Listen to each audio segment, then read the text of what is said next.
Today, we are proud to present the Resilience Advantage, Economic and Environmental Benefits of Disaster Resilient Design. We are once again delighted to feature another world-class speaker, Evan Reis, Executive Director of the U.S. Resiliency Council. Evan is a California structural engineer and Executive Director of the USRC. He works with public and private organizations to promote resilience and improve the performance of our nation's infrastructure in natural disasters. Evan graduated with his bachelor's and master's degrees in structural engineering from Stanford University in 1988. The following year, he began a decade of helping the university recover from the Loma Prieta earthquake, serving as the structural engineer for the seismic retrofit of several of Stanford's most historic buildings. He has become a national leader in seismic risk management and performance-based design, publishing more than 50 papers and articles on resilience and presenting to groups of building stakeholders around the country. Evan co-founded the U.S. Resiliency Council in 2011 as a way to educate building stakeholders and the public about the gap between the growing sustainability movement and true resilient design.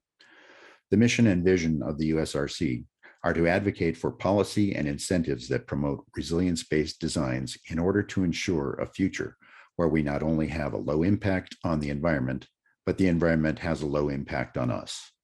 Please welcome Evan Reis. Thanks, Bill. It's a pleasure to be here and to speak on resilience and the environment. So I'm going to just start off with the bad news. The bad news is that we continue to see the effects of world population living in areas of high natural hazard risk. Everything from earthquakes to hurricanes, floods, tornadoes, wildfires. We continue to live in a world where we're subject to natural disasters on a regular basis. Those disasters are increasing both in frequency and in their impact.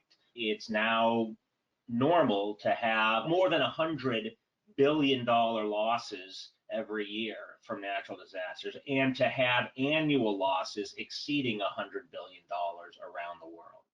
And it's also, unfortunately, continues to have social impact on the number of people injured and killed in natural disasters. And so as we approach a future where climate change is having a bigger and bigger impact on us, we can see those costs, those social and economic costs, directly on our populations. And the way the U.S. Resiliency Council looks at this idea of the risks we face from climate disasters is that we have made great progress as a society in this country over the past 20 years, working towards greener designs that have a lower impact on the environment. But it's these natural disasters that continue to happen that put that at risk. I use the example of Hurricane Sandy, which occurred a decade ago almost. And the New York, New Jersey area was a part of the country that was well known for its environmental design, for the number of LEED certified buildings that it had. And yet over 300,000 buildings were damaged in Hurricane Sandy. There was over $100 billion worth of damage, and ultimately over 10 million cubic yards of debris were generated just from that event. And when you think of what that means just in terms of the debris itself and the environmental cost, all that debris had to be hauled off in trucks that spewed chemicals in the air as the debris was taken to landfills. All that material is stored in landfills where it's leaching toxic chemicals into the air and water. And of course, it all has to be replaced with millions of new cubic yards of material.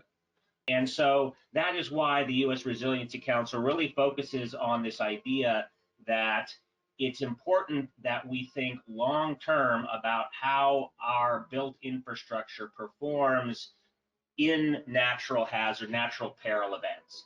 Because if we don't, the good work that we've done in the past can be at risk in terms of green design and sustainability. So when we think of sustainability over the past 20 years or so, we've really been focused on this idea of carbon, how different building materials contribute more or less carbon to the atmosphere when they're being produced, but also when that over their lifetime as they can sequester or release carbon. And all of that has been premised on this idea that at the end of life of a building, that those buildings can be deconstructed in a fashion that is controlled, right? Materials can be recycled, and then some of that carbon sort of recaptured. They can be reused so that there's less production of new materials that has to be done. But that happens in the best of circumstances when we can control the end of life of a structure. What the U.S. Resiliency Council wants to focus on is this idea that you don't always get to control the end of life of a structure. And the tragedy with the Champlain Towers apartments in South Florida shows you in a way that that building, the debris that was generated in that building will now have to just be removed and put into landfill. There's not going to be any time to do careful recycling or pulling out toxic materials like asbestos or other things that might be in that building. When a disaster occurs, you don't have the luxury of being able to deconstruct a building. And so what the U.S. Resiliency Council wants to focus on is this idea that if we truly want sustainability, both economic, social, and environmental sustainability, we have to think about making sure that buildings last their intended lifetime and aren't damaged or destroyed by natural hazard events.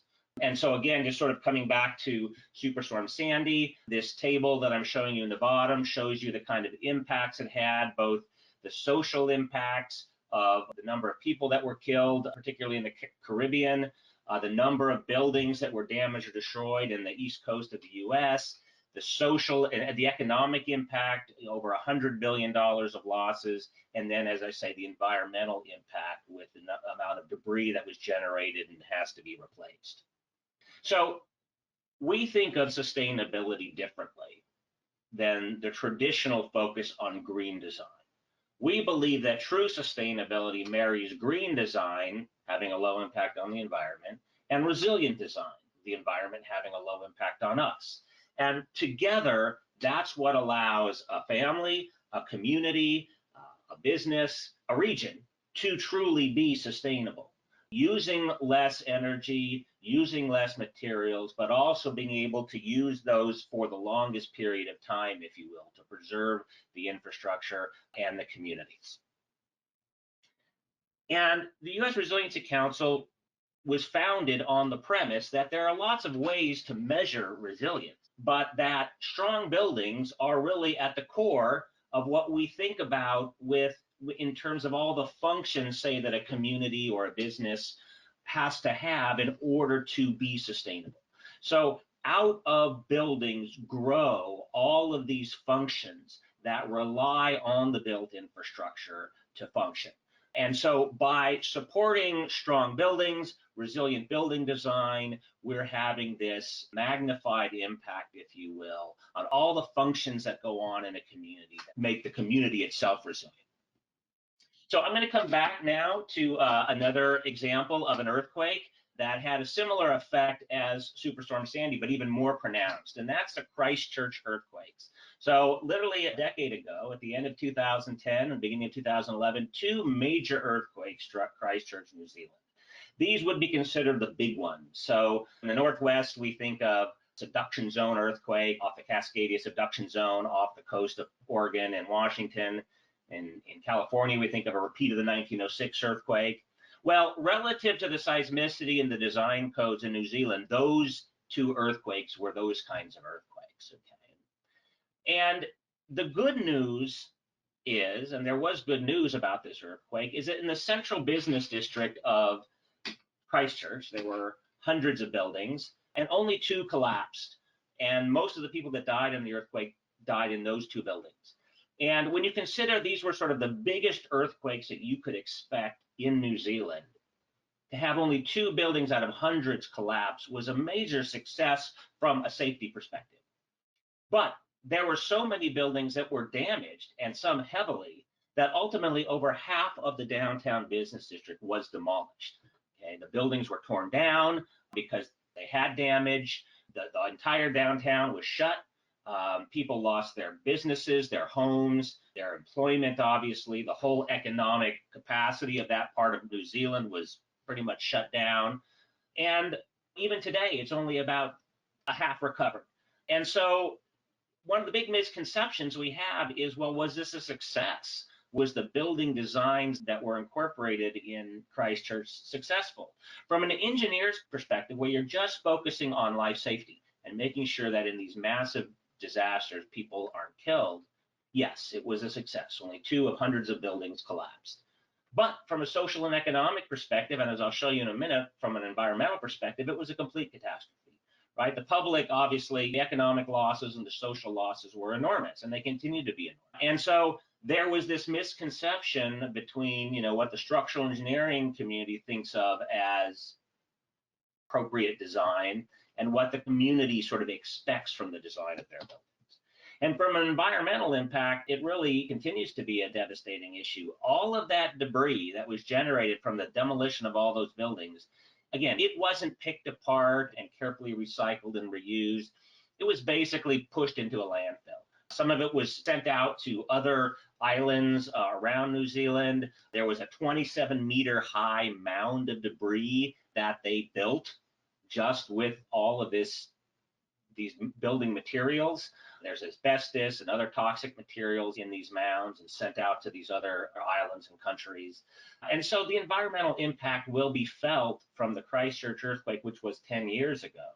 It will be felt for decades as toxic chemicals from these mounds leach into the air, into the water, into the soil.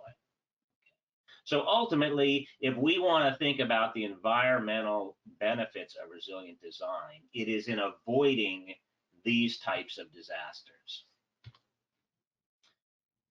Now, there's obviously a major social and economic impact with disasters as well. Disasters occur where they're going to occur, and it'll affect the wealthy and the vulnerable populations that live in that area. But recovering, when we think of resilience, we think of recovery. We think of the disasters, the natural hazard events are inevitable, but how we recover from them is a measure of our resilience. And when it comes to our vulnerable populations in particular, that generally tend to live in older buildings because they're less expensive, less sort of luxury style buildings, they are at the most risk, whether it's from earthquakes or hurricanes or flooding or subsidence or all the different kinds of things that can happen that affect buildings. And so when we think of why it's important to be resilient and build resiliently, it is in large part a social and economic imperative to make sure that our vulnerable populations have a place to live. We were really proud, the U.S. Resiliency Council last year, of being able to award one of our ratings, and I'll talk about that in a second, to a low-income housing property in San Francisco.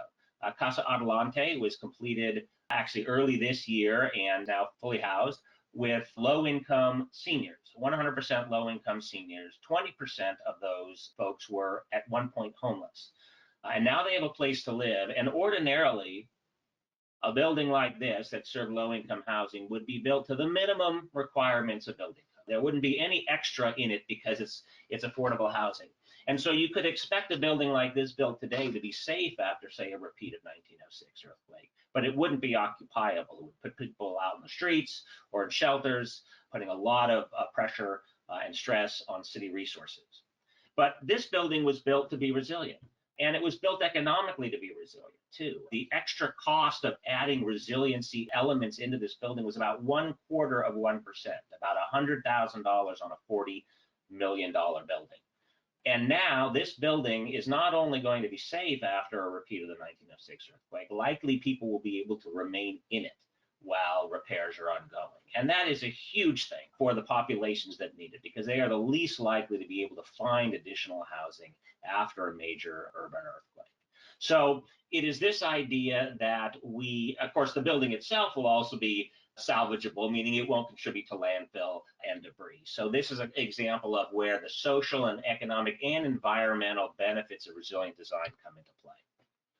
And so that gets me to sort of what this U.S. Resiliency Council is, lead rating system from the U.S. Green Buildings Council, right? It's a way to measure the environmental impacts that certain building designs have.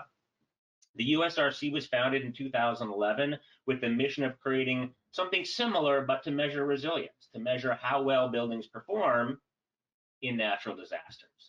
And we focus on these three dimensions of safety, damage, which is like repair costs, and recovery time, because each stakeholder in a building will look on one of these metrics. And so by using this performance rating system, owners of existing buildings, owners of new buildings as they're being designed, can start to quantify the resilience of those buildings and make decisions based on that. And to look about how resilience relates to codes, modern codes, as I mentioned before, focus primarily on safety. The goal is that the buildings don't collapse after a natural disaster and that people are able to exit and get out. But resilient design goes beyond this. It really looks at these issues of how much it costs to repair a building, how long it will take.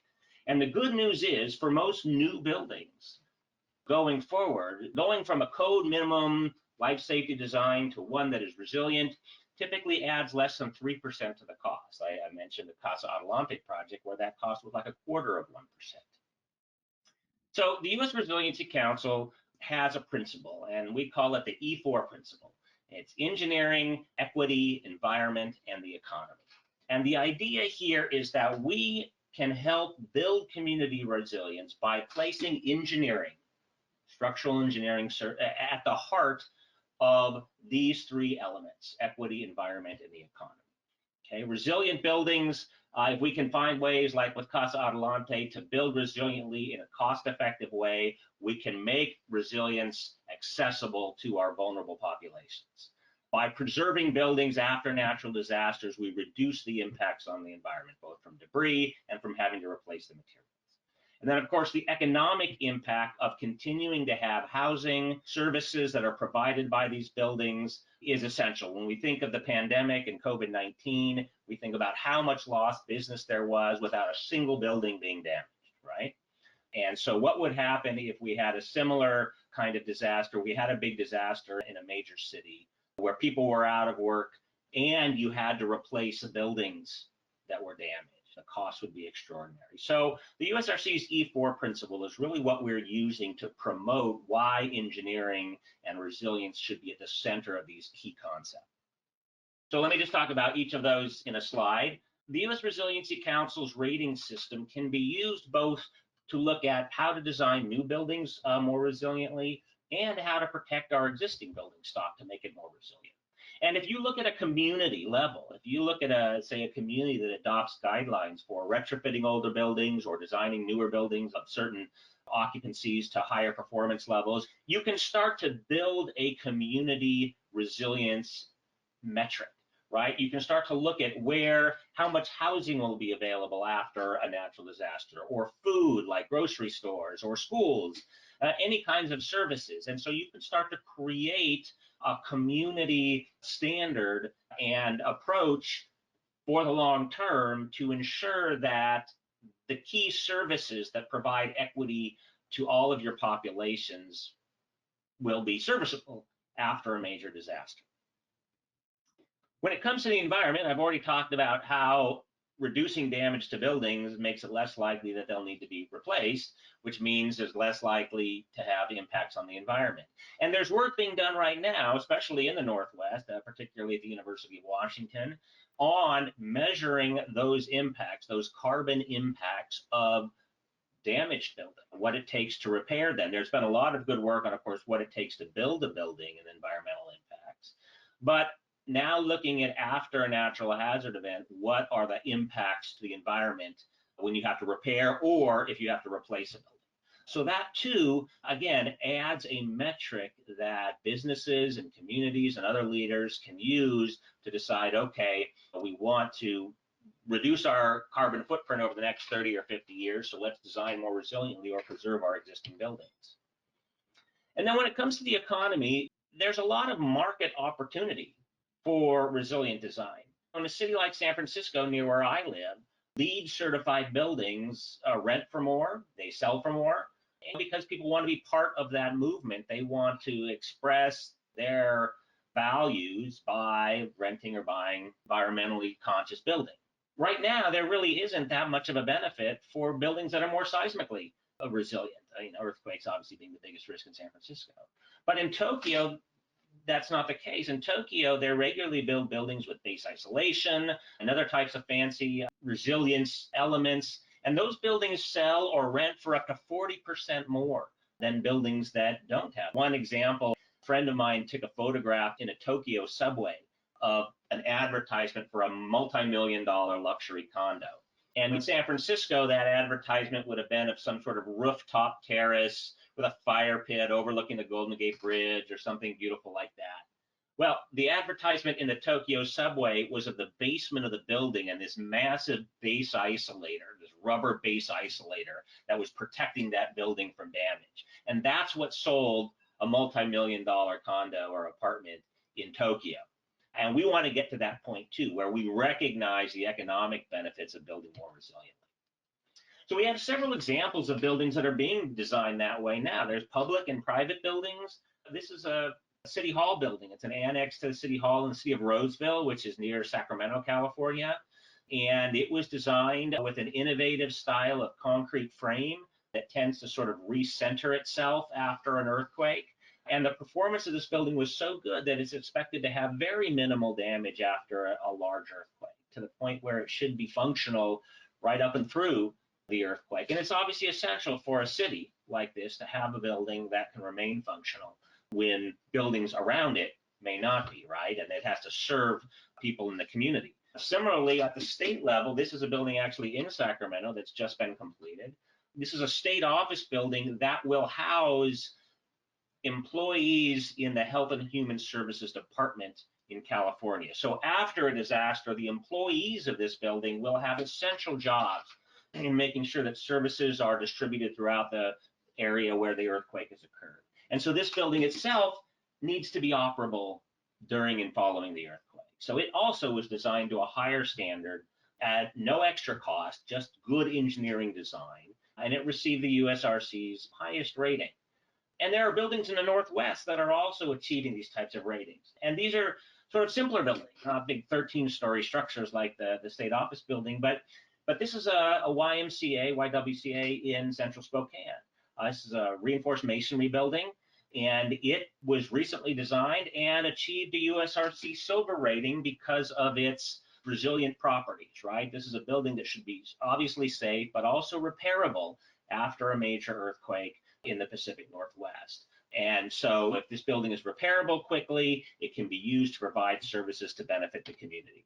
And of course, when we think of our schools, there's no more important buildings really for many of us than where our children go to school. And this school in Portland also received a USRC rating because of its resilient design as well. And so knowing that we have a school where the children will be safe, where it can be repaired and get back in operation relatively shortly after a major earthquake is really significant. So what we are seeing is sectors of our communities, I've shown you some sort of public buildings, but there are private buildings as well, that are taking the long-term threat of natural hazards very seriously and wanting to preserve not only the lives of the people inside, but the functions of the buildings, the assets themselves. So I've shown you sort of what we've been working on with earthquakes. We are working on other rating systems because, of course, natural hazards are very diverse and spread throughout the country. Currently working on a rating system for wind and storm surge that'll be particularly useful in the south and east parts of the United States. Wildfire, which is obviously crucial to the Northwest and to California and many other parts of the country, and then following those up with flood and tornado and other natural hazards. The idea here is that we want building owners to have a common language for how they talk about building resilience, how they measure it, quantify it, and how they can be incentivized or rewarded for building more resiliently, regardless of the hazard or where they are in the country. So ultimately, the U.S. Resiliency Council believes that sustainability is the two-barreled process, if you will. It is that green design having a low impact on the environment and a resilient design where the environment has a low impact on us. And we start that with a strategy that understands the importance that buildings have in our communities, both the social, the economic, and the environmental impacts to families, businesses, and whole communities and regions. and understanding that no building should be thought of sort of as an island, but rather as a contributor to the overall sustainability of those communities. And then it's to extend beyond thinking about safety and look at the social and economic impacts and the returns on the investments in resilience, both for building new buildings more resiliently and retrofitting older buildings, and how all the stakeholders in a community in the built environment benefit, whether it's the owner, the tenants, the cities themselves in preserving their tax base and their revenue bases, insurers and lenders who benefit when they insure or lend on lower risk properties.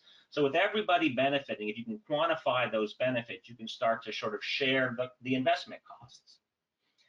And then it's really important for us to think about the environmental benefits over the life cycle of a building. There's been a lot of discussion about life cycle analysis of different building material types. But again, I go back to this idea that that only happens if the building's end of life is controlled. It happens when you expect it and in a manner you expect. And if it doesn't, then all of the advantages that you might have had over the life of the building might be wasted. And so it's important to think about those environmental life cycle costs, considering the reduction in natural hazard, natural catastrophe type impacts. And then work needs to be done clearly on quantifying how much it takes to get to this point. I mean, we have a lot of work in quantifying what different structural materials cost, adding environmental elements like solar panels and other things to buildings. But the same is being done now to look at what different structural elements needed to be added, like this Casa Adelante building, where the cost was less than 0.25%.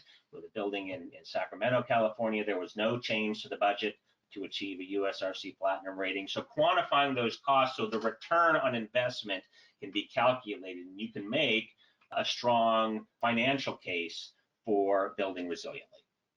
So with that, I want to thank you for listening.